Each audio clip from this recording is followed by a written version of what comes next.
Hello বন্ধুরা, good morning সবাইকে। আপনারা সবাই কেমন আছেন? আশা করি সবাই ভালো আছেন।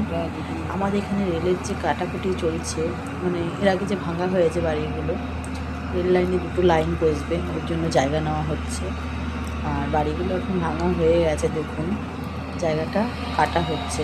আর মাটিটা অনেকটা করে কেটে নিচ্ছে, অনেকটা করে কেটে নিচ্ছে। বাড়িঘরগুলো আপাতত অনেকটাই বেঁচেছে, মানুষ থাকার মতন আছে। আগে তো ভেবেছিলাম বাড়িগুলো বাঁচবে না, খুব খারাপ লেগেছিলো, কিন্তু এখন অনেকটাই বেঁচেছে, 30 ফুট করে দিয়েছে। আর পায়খানা বাথরুমটাই চলে গেছে বলতে গেলে সবারই, সবাই নতুন করে পায়খানা বাথরুম বানিয়ে নিচ্ছে। আর রেলের জায়গা কাটতে কাটতে 3 ধাপ কেটেছে, কিন্তু 2 ধাপ কাটা হয়েছে, 3 ধাপ এখনও কাটা হয়নি। মানে অনেকটা নিচু ছিল আমাদের এখানে রেলটা, আমাদের বাড়ি থেকে দেখুন ওই পাশে দেখা যাচ্ছে কতটা মাটি কাটা।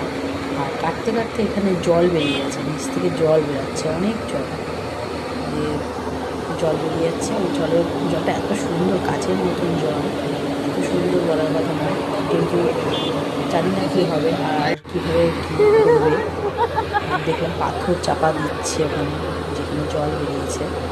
এই দিকে এখনও কাটা হয়নি, এই দিকটা কাটা হলে এখানেও নাকি অনেকটা জল বেরাবে।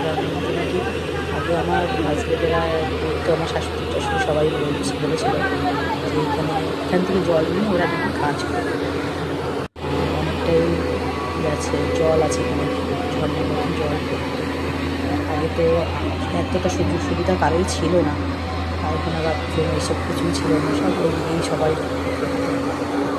ওখানে জল, ওখানে চান করতো, ওখানে জল করতো, সেইগুলো মাটি চাপা পড়ে গেছিলো। এখন আবার সেই সব দেখা যাচ্ছে, আমাদের কপালে ছিল তাই আমরা দেখছি।